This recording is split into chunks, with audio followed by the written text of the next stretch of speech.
బాధిత కుటుంబాలను ప్రభుత్వం అన్ని విధాలుగా ఆదుకుంటుంది, అండగా ఉంటుంది అని కాంగ్రెస్ నేతలు పేర్కొన్నారు. ఇప్పటికే ప్రభుత్వం తక్షణ సాయం అందించింది. నివేదికల ఆధారంగా పూర్తి సహాయం ప్రభుత్వం అందిస్తుందని చెప్పారు. భారీ వర్షాలు, వరదల వల్ల జరిగిన నష్టంపై ప్రభుత్వానికి నివేదిక అందిస్తామని ఎమ్మెల్సీలు ప్రకటించారు. ఇప్పటికే ప్రభుత్వం తక్షణ సాయం అందించింది. నివేదికల ఆధారంగా పూర్తి సాయం ప్రభుత్వం అందిస్తుందని చెప్పారు. భారీ వర్షాలు, వరదల వల్ల జరిగిన నష్టంపై ప్రభుత్వానికి నివేదిక అందిస్తామని ఎమ్మెల్సీలు ప్రకటించారు.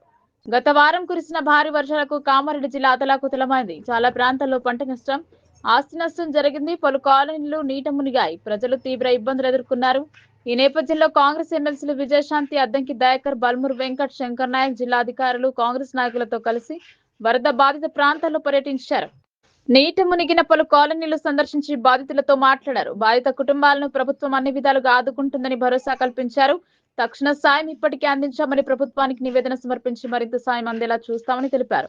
విపత్కర సమయంలో విపక్షాలు రాజకీయాలు చేయకుండా అందరూ బాధితులకు అండగా నిలవాలని చెప్పారు.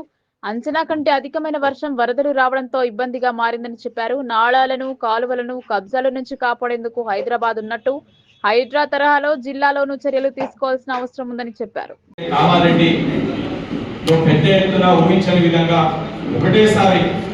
ఎక్కువ సెంటీమీటర్స్ వర్షం పడడంతో ఇబ్బందికర పరిస్థితులు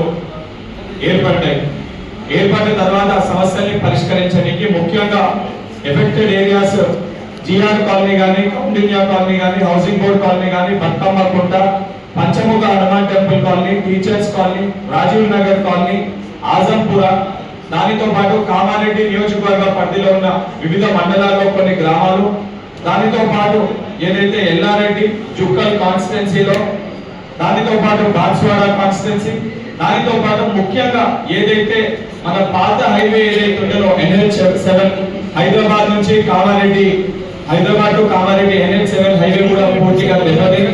దాని పక్కన ఉన్న ఏదైతే ఒక కార్ షెడ్ లో కూడా కార్స్ వెళ్ళి కొట్టుకొని వెళ్ళినాయి. దానితో పాటు పెద్ద చెరువు ఫిల్టర్ బిడ్ కూడా డ్యామేజ్ అయింది. దానితో పాటు అనేక మంది ప్రజలకి వాళ్ళకి సంబంధించిన ఏదైతే కొంతమందికి ఏమో సర్టిఫికేట్స్ డ్యామేజ్ అయినాయి, మరి కొంతమందికి వాళ్ళ ఇంట్లో ఉన్న ఎలక్ట్రానిక్ గ్యాడ్జెట్స్ డ్యామేజ్ అయినాయి, టీవీస్ డ్యామేజ్ అయినాయి, ఫర్నిచర్స్ డ్యామేజ్ అయినాయి. అదృష్టవశాత్తము స్టేట్ డిజాస్టర్ ఫోర్స్, దానితో పాటు సెంట్రల్ నేషనల్ డిజాస్టర్ ఫోర్స్, ముఖ్యంగా ఇక్కడ ఉన్న పోలీస్ అధికారి జిల్లా ఐపీఎస్ రాజేష్ గారు కానివ్వండి, సిఐ పరిధిలో నరారి గారు కానివ్వండి, ఐఏఎస్ గారు కానివ్వండి, దానితో పాటు రెవెన్యూ, మున్సిపల్, ఆల్ డిపార్ట్మెంట్స్ అధికారులు, దానితో పాటు కాంగ్రెస్ పార్టీ శ్రేణులు, ముఖ్యంగా ఈ ప్రాంత పరిధిలో ఉన్న యువకులు కూడా బాధ్యతతో ఏదైతే సంబంధించి ప్రాణ నష్టం జరగకుండా, ఎటువంటి ఇబ్బంది జరగకుండా కూడా మనం చేసుకోగలిగినాం. ముఖ్యంగా దానితో పాటు ఇన్ఛార్జ్ మంత్రిగా ఉన్న సీతక్క గారు, దానితో పాటు స్థానికంగా ఉన్న షబీర్ అలీ గారు, అదేవిధంగా వారి యొక్క తనయుడు, వారి కుటుంబ సభ్యులు, ఇక్కడ ఉన్న కాంగ్రెస్ పార్టీ శ్రేణులందరూ కూడా అప్రమత్తమై అర్ధరాత్రి పూట అక్కడ వెళ్ళి ప్రజలకి షబీర్ అలీ గారి ఫౌండేషన్ తరఫున దాదాపు ఏదైతే ఆహారం సంబంధించి సౌకర్యాలు కానివ్వండి, ప్రజల్ని కాపాడే ప్రయత్నం కానివ్వండి, వరదల్లో చిక్కుకున్న వారిని కాపాడే ప్రయత్నం కానివ్వండి, వారిని కూడా చేయడం జరిగింది. దాని తర్వాత ఈ అంచనాలు వేయడానికి, ప్రజలకి భరోసా ఇవ్వడానికి, దీన్ని రివ్యూ చేయడానికి కూడా గౌరవ ముఖ్యమంత్రి రేవంత్ రెడ్డి గారు కూడా ఏరియల్ సర్వే చేసి వారు కూడా ఈ ప్రాంతాలంతటిని కూడా చూడడం జరిగింది. దాని తర్వాత అందరినీ కాపాడినాక ఎంతవరకు డ్యామేజ్ అయింది, ఏ రకమైన ఇబ్బందులు అక్కడ ప్రజలు ఎదుర్కొంటారు, అక్కడ ఉన్న ప్రజలకి, మహిళలకి అందరూ కూడా ఒక భరోసాని, ఒక ధైర్యాన్ని ఇవ్వడానికి 4 శాసన మండలి సభ్యుల్ని పిసిసి అధ్యక్షుడు మహేష్ కుమార్ గౌడ్ గారు పార్టీ పరంగా మా 4 ఇక్కడ పంపించడం జరిగింది. పంపించిన తర్వాత 4 కూడా ఈ ఎఫెక్టెడ్ ఏరియాస్ ని విజయశాంతి గారు, అద్దంకి దయాకర్ గారు, శంకర్ నాయక్ గారు, నేను కూడా అక్కడ ప్రజలతో మాట్లాడి వాళ్ళు ఏ రకమైన ఇబ్బందులు ఎదుర్కొంటారు, వాళ్ళు ప్రభుత్వం తరఫున ఏ రకమైన నష్టపరిహారాన్ని వారు కోరుకుంటారు, వాళ్ళు కావాలనుకుంటూ కూడా వారితో మాట్లాడి వారిని సంప్రదించి వారి మాటలన్నింటినీ కూడా ఏదైతే రాసుకొని ఎక్కడెక్కడ ఎంతెంత నష్టమైంది కూడా మా వరకు ఒక అసెస్మెంట్ కూడా మేము ప్రిపేర్ చేసుకోవడం జరిగింది. దాని తర్వాత అసెస్మెంట్ కి, కంప్లీట్ అసెస్మెంట్ కి జిల్లా కలెక్టర్ పరిధిలో ఆల్రెడీ గౌరవ ముఖ్యమంత్రి రేవంత్ రెడ్డి గారు సంబంధించిన అధికారులని ఎంత డ్యామేజ్ అయింది దానిపైన కూడా అసెస్మెంట్ చేయమని చెప్పి ఆదేశాలు ఇవ్వడం జరిగింది. తప్పనిసరిగా ఎక్కడైతే ఈ వరద సంబంధించి చిక్కుకొని ఇబ్బంది పడి నష్టపోయిన ఇక్కడ ప్రజలందరూ కూడా ఒక నివేదిక, 4 ఎమ్మెల్సీలు మేము ఒక నివేదిక గౌరవ ముఖ్యమంత్రి గారికి, అదేవిధంగా పిసిసి అధ్యక్షులకు కూడా ఒక నివేదిక ఇచ్చి సెషన్ కూడా జరుగుతుంది కాబట్టి దీనిపైన చర్చించి తప్పనిసరిగా రాష్ట్ర ప్రభుత్వం తరఫున ఆదుకునే ఒక ప్రయత్నం తప్పనిసరిగా చేస్తాం. సరే, ఈ రోజు కూడా దీన్ని రాజకీయం చేయకూడదు, రాజకీయం మాట్లాడకూడదు.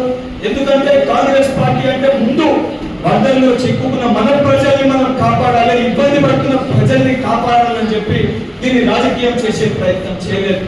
కానీ పదే ఇక్కడ అధికారులు, national disaster force, state disaster force, పత్రికా విలేకరులు, మీడియా మిత్రులు, పోలీస్, రెవెన్యూ, కలెక్టర్ అందరూ కూడా పగలు రాత్రి లేకుండా వర్షం పడుతున్నా మన ప్రాణాలకు తగ్గించి ఏ ఒక్క ప్రాణ నష్టం జరగకుండా అందరూ కూడా కృషి చేసి కాపాడుతుంటే స్థానికంగా ఉన్న బీజేపీ పార్టీ నాయకులు, అదేవిధంగా బీఆర్ఎస్ పార్టీ నాయకులు దీన్ని రాజకీయం చేసే ప్రయత్నం చేస్తున్నాం. వాస్తవానికి మాట్లాడకూడదు అనుకున్నాం, కానీ ఇక్కడ ప్రజల్ని ఉద్దేశించి స్థానిక ఎమ్మెల్యే గారు మాట్లాడిన విషయాలు కొన్ని అక్కడ ప్రజల మనసుని బాధ పెట్టే విధంగా ఉన్నాయి. కాబట్టి అక్కడ ప్రజలు మాతో మాట్లాడి ఉదయం 11 గంటలకి వరద వచ్చింది కాబట్టి మా ప్రాణాలను మేము కాపాడుకోగలిగినాం అక్క అని చెప్పి అక్క దగ్గరకు వచ్చి వివరించి బాధతోటి వారి యొక్క ఆవేదన చెప్పుకుంది. కాబట్టి ఆ విషయాన్ని ఈరోజు ఇక్కడ ప్రస్తావించాల్సి వస్తుంది.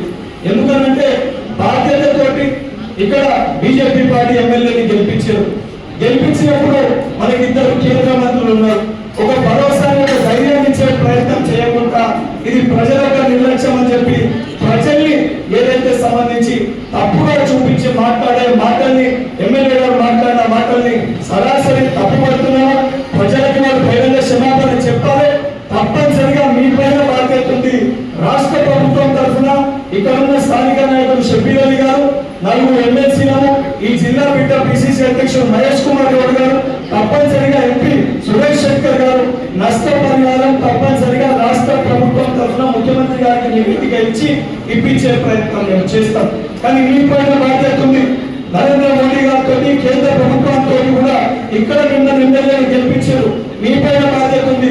ఇక్కడ ప్రజలకి కేంద్ర ప్రభుత్వం తరఫున కూడా నష్టపరిహారాన్ని మీరు ఇప్పించాల్సిన బాధ్యత మీ పైన ఉంది.